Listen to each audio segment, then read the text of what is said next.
Alpine, and today we're going to be working on a little project that has been on our railroad, gosh, probably at least over 15 years, and that's this little building right here. And have you ever been riding along on a train or a car or whatever, and you look out the window and you see kind of a funky building, and you go, geez, I have no idea what that is, but it's interesting, wonder what it does. Well, that's kind of like the theory behind this building right here. I had a bunch of leftover parts from different projects around the house, and I decided to let's just kind of put it all together into a funky little building. So I had one of these stone pillars left over from my bridge project. This was actually part of an old big aluminum tube from an old pool cover, and then this is the top to landscaping light that was broken, so I just kept the top, and I went ahead and covered it with wood slats and some wire and put the lid on it, and ta-da, now it's a water tank. And then this here, quite honestly, I'm not sure what it is, but I had some kind of neat old pieces of copper fittings that I just decided to solder together and glue it on there and mount it. And now it's, I don't know, maybe it's some sort of distillery or whatever. I have like a little water pipe coming from the tank. But it's just kind of a neat little building that I have sitting on along the side of my tracks. And I always get comments from people go, oh, that's really neat, what is it? And it's like, oh, I don't know, or sometimes they'll say it's a giant distillery or whatever. Then there's also a couple of cradles here to put some oil drums in. So just kind of something fun to look at. It does light up. It has some lights on this side here that faces the track, and some lights up inside.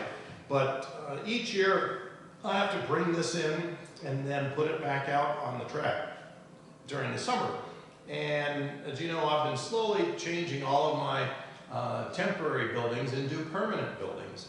And that's what I'm going to do with this one, is I'm going to kind of take this all apart and remake it into a building that can withstand being buried in the snow and outside year after year after year. And this winter has certainly been a big test for some of our other buildings out there that we've had. You know, you've seen on the news with the Sierras just having a massive amount of snow, literally 40, 50, in some cases 50 feet of snow. And even down here where we're at, we've had 3 or 4 feet of snow, and the railroad has been completely buried for several months now, and it's now just starting to thaw out, and a few of the buildings poking through the snow as it melts. And so far, there's a few little damages here and there, but nothing of significance. So hopefully, as the rest of the snow melts over the next month or so, we'll be able to get the railroad back up and running.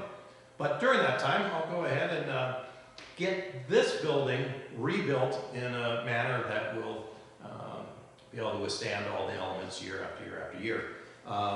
Mainly, everything so far has actually held up really very well, except for just this building. The structure right here is kind of wobbly. It's just some pieces of wood glued and pinned together, and every year I have to repair it. So we'll just go ahead and redo that. So how do we go about doing that? And we'll just out of the way. And in previous shows, we've talked about Nico, a friend of mine and a guy that helps out from time to time, and I sent him some pictures and some rough dimensions of this structure, and he went ahead and did a nice CAD drawing, and we sent that off. We're trying a new company this time, and it's called Send Cut Send, and we sent that off to them. They're here in Reno, which is nice, and their turnaround was rather quick, just a few days, and the cost wasn't that much. It was like maybe $150 for them to do all this, and now we got it. And so let's open it up and see all the pieces that they've sent. They sent it in a couple of different packages.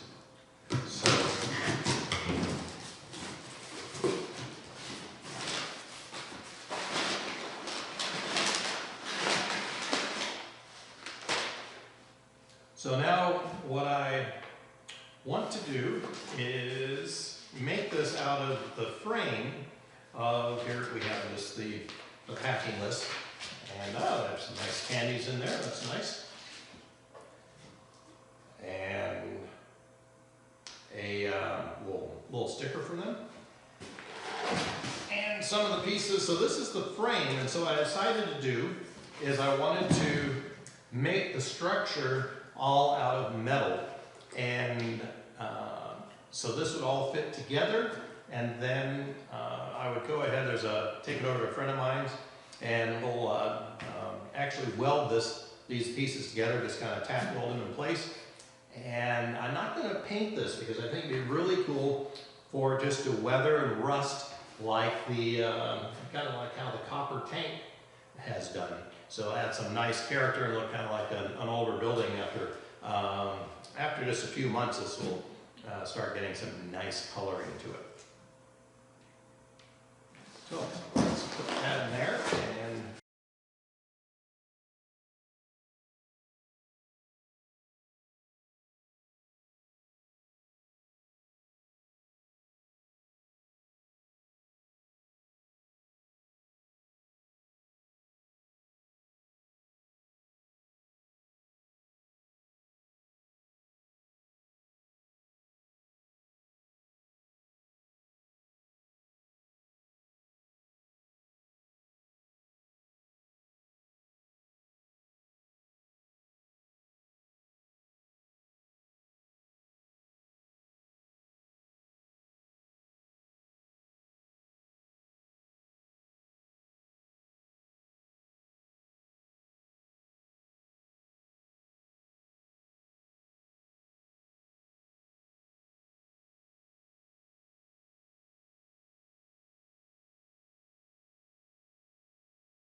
all right, so this is all set to go.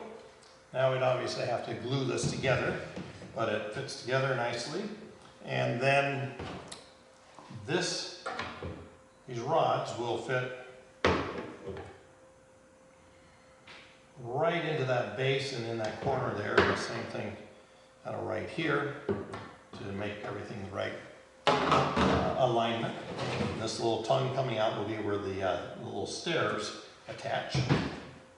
And then we'll put the stone around this. And let's see how well the building fits together.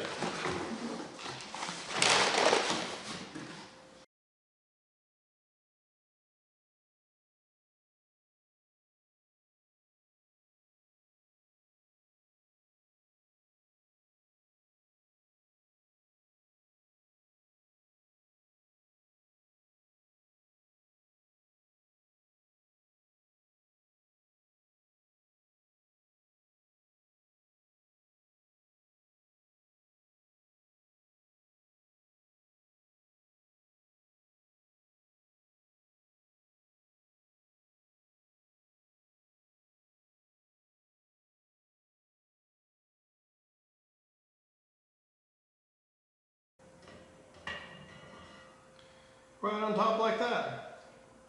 Voila. So that's our roof. We'll go over that, and then we'll attach our tank and tower.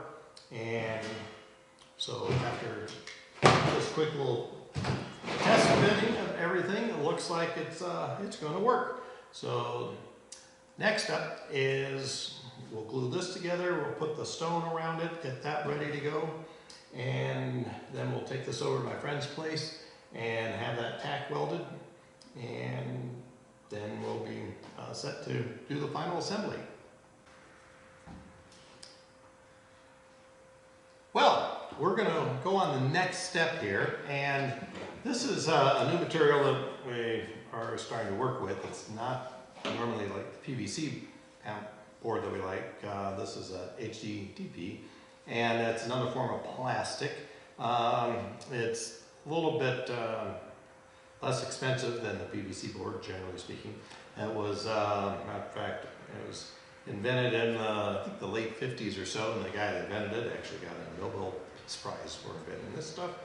But it's just another form of plastic board. It's pretty commonly used in a lot of different products. It's great to work with, it's very sturdy, resists corrosion, and it's waterproof and all that good stuff. Now the downside of it is that it's not as easy to glue together. This stuff does not like to be glued together. So we have to use we're going to be using, I recommend like a 5-minute epoxy, like Loctite or JB metal weld, and that you have to sand the area that you're going to glue together first. So that's what I can do now is I kind of marked out the areas I need to do a little bit of sanding, and we'll just do a bit of a rough sanding on that and get it ready to be glued together. So I'll put on my mask here.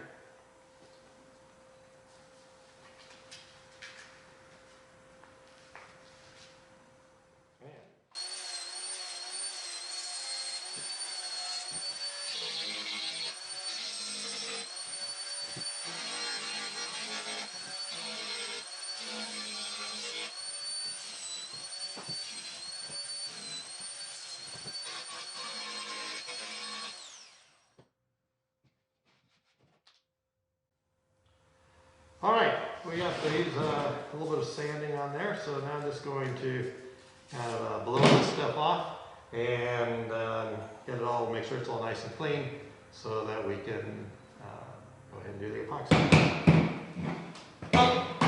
Hello and welcome back to the shop. What I've been doing is just trimming these little extra tabs off the corners here. Got one last one. Cut off this stuff. Cuts pretty easy, which is nice to work with. And it looks like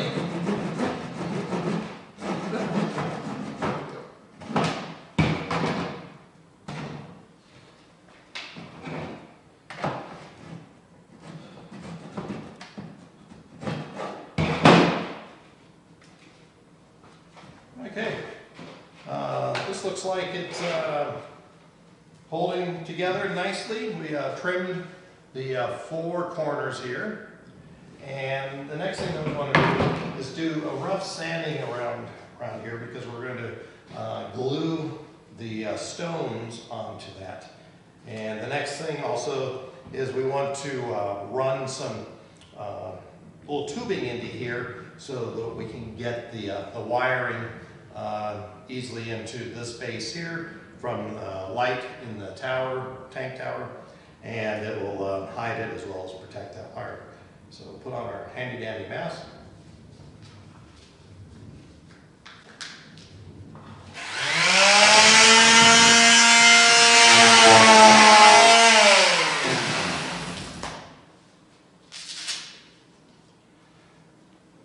Okay, that's all I wanted to do is just get a little bit of roughness on here.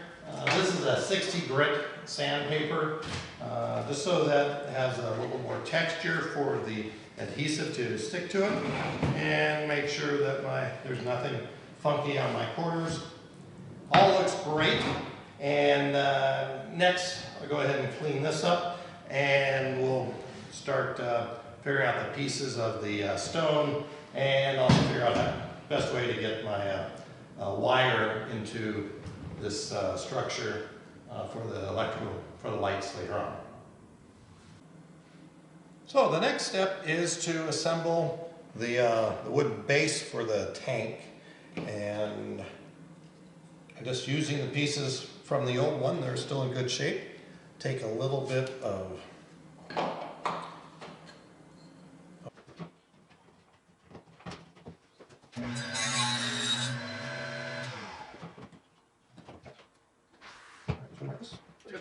oh, thanks. These guys on here?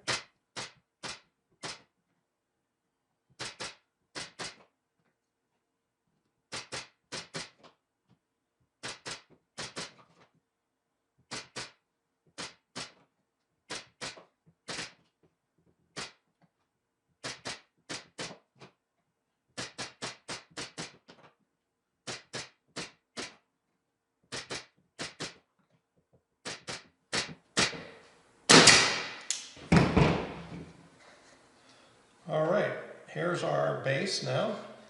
That will work nicely right on there. And we will let this glue set up for a little while, and then I'll sand it and stain it, and then we'll attach it to the tower base here. And I said we'll just use some of that adhesive, and it will hold down because it's nothing really too structural. So we have this piece that's all sanded and ready to go, and need to kind of take some of this stuff apart to kind of figure out how I want to do the wiring and place things on this new base. So this stuff should, you know, it's not that hard to take off. And a little bit of wiring in there, and definitely quite a bit of junk from all the years. And let's see, the best way to take this off, I might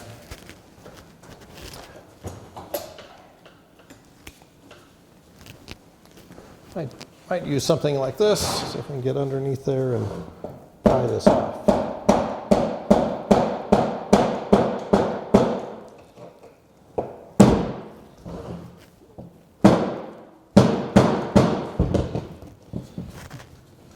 And let's see, I'm going to go ahead and just cut these wires. So we're definitely going to use different wiring. So I'm going to set you over here for a moment, and let's see, I've got a hammer to get a little bit more oomph going in here. There we go.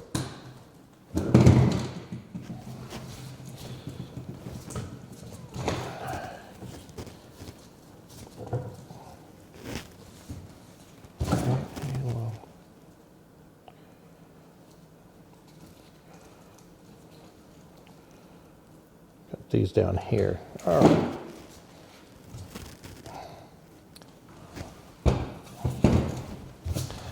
And this is pretty much trash. Open this up a little bit.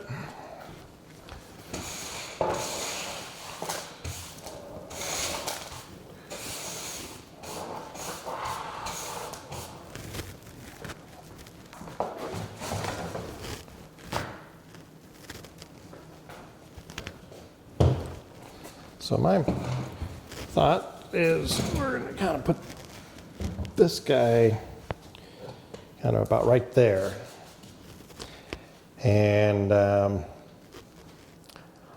want to get a hole that will come in through here for the wiring and go into the tunnel there. I think what I'll do is I will maybe grind out just a little channel that the wiring can go through. And that way all the wiring is up inside and protected, and we don't have to worry about it getting damaged. So that's what I'll do.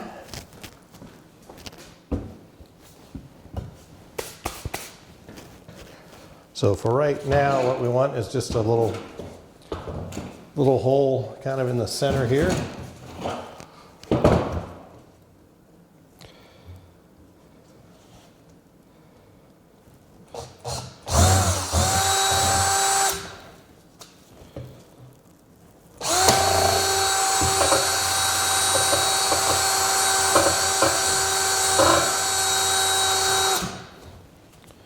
Maybe I'll try a different bit.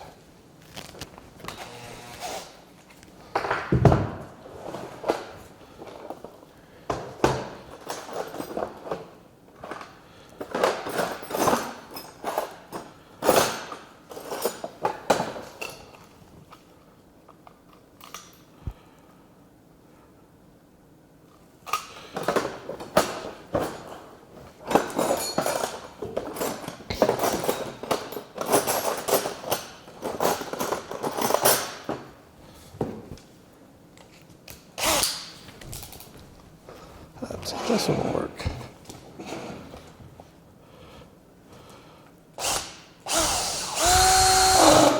Go.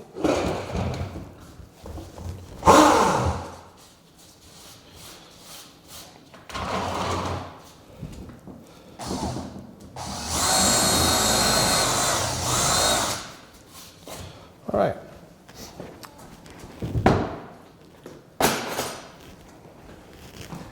Now I have this brass tubing. It'll fit nicely in there, and so I just want to make sure when I come around to this side that I have that hole notched out for this tubing to go through. Now I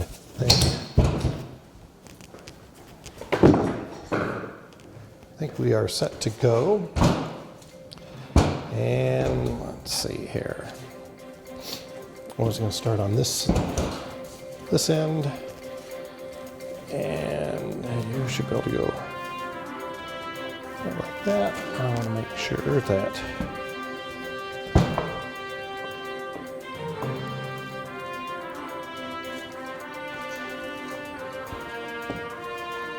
you're good, and I need